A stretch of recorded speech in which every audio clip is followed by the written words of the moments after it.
So next on the agenda is the Hope Award. But before we do the Hope Award, I'm gonna hope we all can do a little arm twisting and get Linda Kenny up here. So if you could all give a big round of applause, I think we can do it. Honestly, that was my goal, to be able to walk across the stage at the dinner. That was a few months ago, and then I gave it up.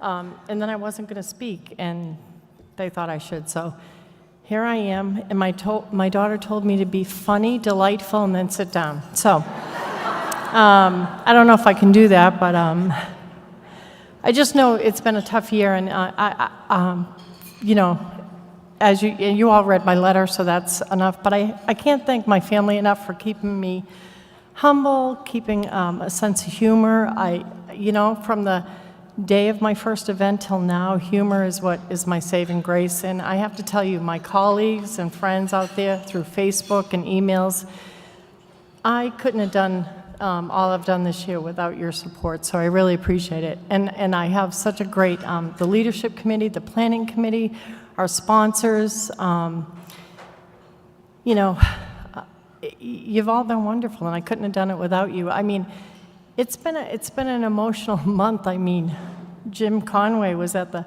coalition meeting, and I threw an F-bomb at the meeting. I have to say, I think it's because I had been alone for so long, working for a while.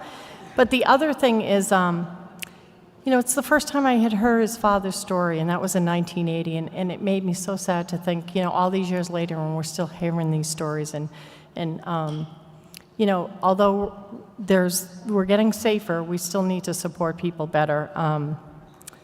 So anyway, I can't, all I need to say is thank you. I couldn't have done it without you. All the planning committee members, friends and family, you know who you are. My husband, who even after 15 years, I remember the first couple of years, he goes, all right, I'm tired of supporting this organization. You have to find a way to get money. But now, you know, in 15 years, he's still helping me set up the dinner. And this morning I texted him, I'm getting anxious. He said, Lenny, you put this thing off every year. You have people to help you. Just relax. So I'll send him the same text when he calls me and says he's anxious. We'll see how that goes. Anyway, thanks you, and I can't wait for you all to meet the Hope Award winner this year. Thank you. So now on to the Hope Award. The MITSS Hope Award was established in 2008 by the MITSS Community Outreach Committee to honor outstanding people everywhere who exemplify the mission of MITSS, again, supporting, healing, and restoring hope to patients, families, and clinicians who have been affected by adverse medical events. This recognition can be for patients, families, healthcare providers, we just lost power here, hospitals, teams, or departments, academic institutions, community health centers, grassroots organizations, and EAP programs. We accept nominations from the US and Canada, and every year the quality of submissions continue to be incredibly impressive. It has been wonderful to see the impressive work that people are doing that exemplifies the mission of MITSS. Please welcome Sanjay Malavia from RL Solutions, who will present this year's Hope Award. How's everybody doing? That was okay? Dinner was all right? Oh, I got it. So one of my favorite pastimes is watching white people pronounce brown names. That's not malaria, Jim. That's Malavia. He actually practiced that ahead of this, and I said it was okay just so I could get that joke. So on behalf of everyone at RL Solutions, I want to thank Linda, the MITSS organization, for giving us this privilege to sponsor and present the MITSS Hope Award. And it's been done already, but Linda, I just want to take this opportunity as well to congratulate you and everyone involved in the MITSS organization for 15 years. You've been leading us on this meaningful journey, and it's something that you know, I personally can't imagine my life without.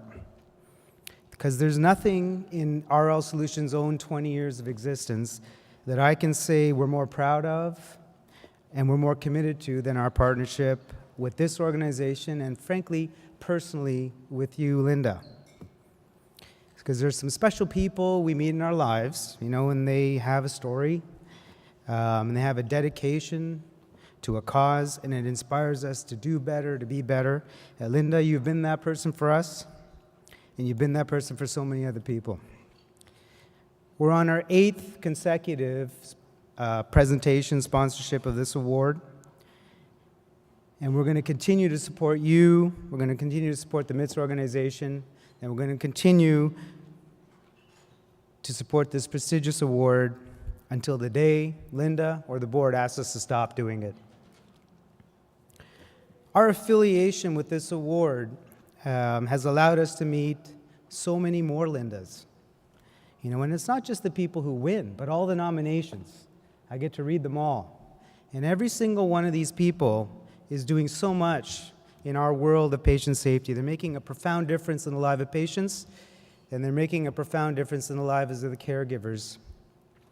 And it's truly humbling for us, it's energizing for us to hear about their accomplishments, and in some cases, we're able to directly contribute to their work. And it was here at MITSS that I first learned about the efforts that are being made to support care providers that are involved in episodes of patient harm. These dedicated people, they're sometimes referred to as the second victim. Nobody wakes up in the morning deciding, hey, I'm going to go to work and inflict harm on someone accidentally. It makes sense to me. It makes a lot of sense to me that in order to create a true culture of patient safety, we can't have punitive, fearful environment for the team that delivers care to us. We're all patients. On the contrary, we have to have a collegial, supportive culture.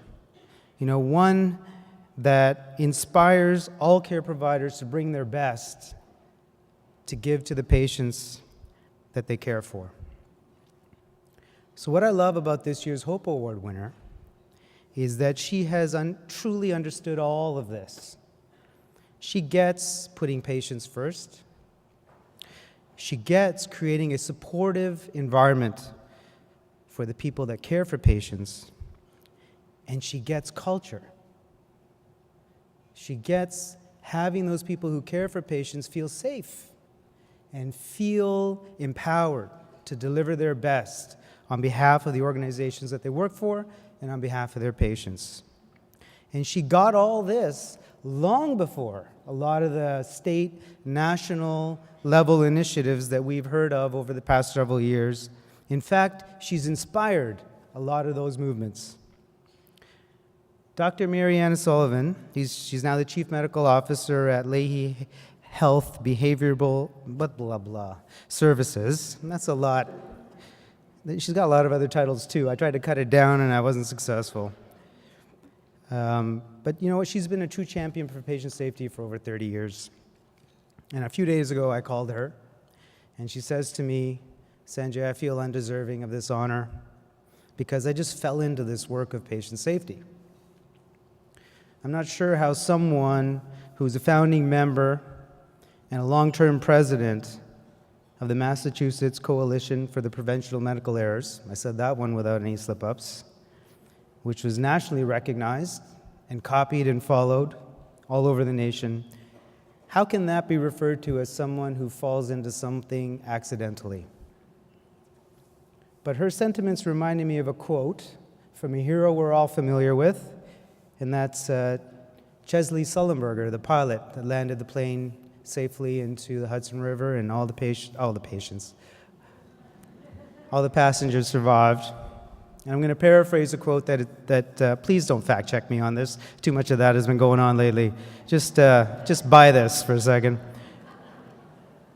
People who act courageously or responsibly often describe their own efforts as if they acted in a way that it was in the spur of the moment. But I believe people in these situations actually have made decisions years before. So Mariana, your love for your family who's here, the way you put them first, and the way you've always treated your patients, your colleagues, your friends, they've all preceded your efforts in patient safety. You were made to be a champion for patients and for safe care. And we're all grateful for your leadership and for your efforts in our field. And I just want to finish on a lighter-hearted note. It's a sentimental one for me and for the RL Solutions team. I just want to say that Mariana has great taste in software.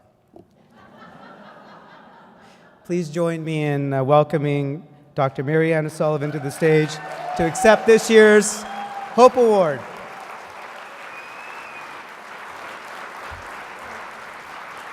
Thanks, Nancy.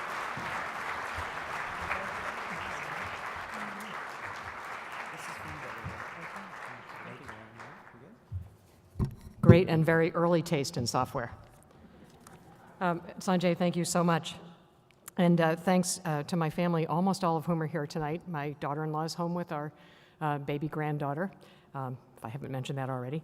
And thanks to all my Leahy colleagues, past and present, who are here, especially my former and current work partners, Connie Crowley-Ganser and Kevin Norton.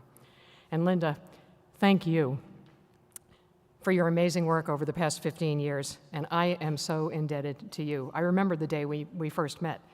I met you early in my patient safety journey, and you continue to shape my thinking. And your heart is so big, and your smile is so sunny, you're exactly the person to have started the movement that MITSS is, because who could say no to you?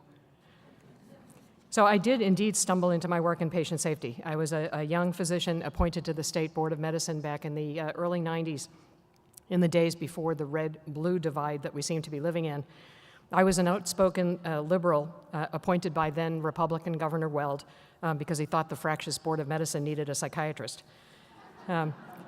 Early in my term, we faced the Betsy Lehman tragedy, a horrible, horrible tragedy for her family and for journalism. And then I witnessed a series of broken careers and lives as the boards of medicine and nursing meted out punishment for the many involved. At the same time, Lucian Leap had just published his stunning Error in Medicine article in JAMA, which was really the first real attempt to understand the causes of medical error and to relate them to systems theory. Suddenly, we were all talking about bad people versus unsafe systems. And it seemed impossible at the time to make things better and safer because everyone was too afraid to speak up about what they saw, about bad things that were happening.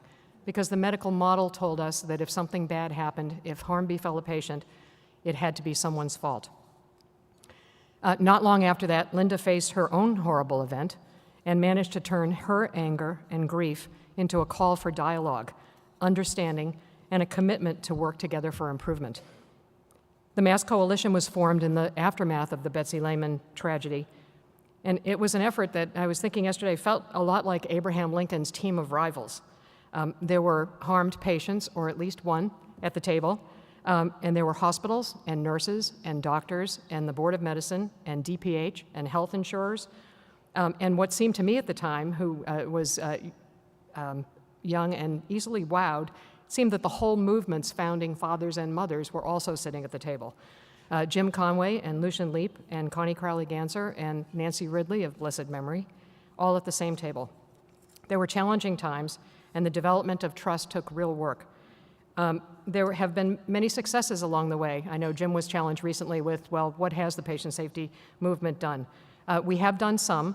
There have been successes in medication safety, in falls reduction, in care transitions, in the beginnings of reduction in hospital infections. A recent federal report shows that hospital-acquired conditions have declined by 17%, saving maybe 85,000 lives in the past 5 years. We have a long way to go to get to zero, but the Coalition and the National Patient Safety Foundation and so many folks in this room have led the way. So I'm now actively engaged in our state physician health service, where we are focused on the growing problem of physician burnout. How we doctors and nurses care for patients is directly tied to how we care for each other and how we care for ourselves. And we are notoriously bad at caring for ourselves.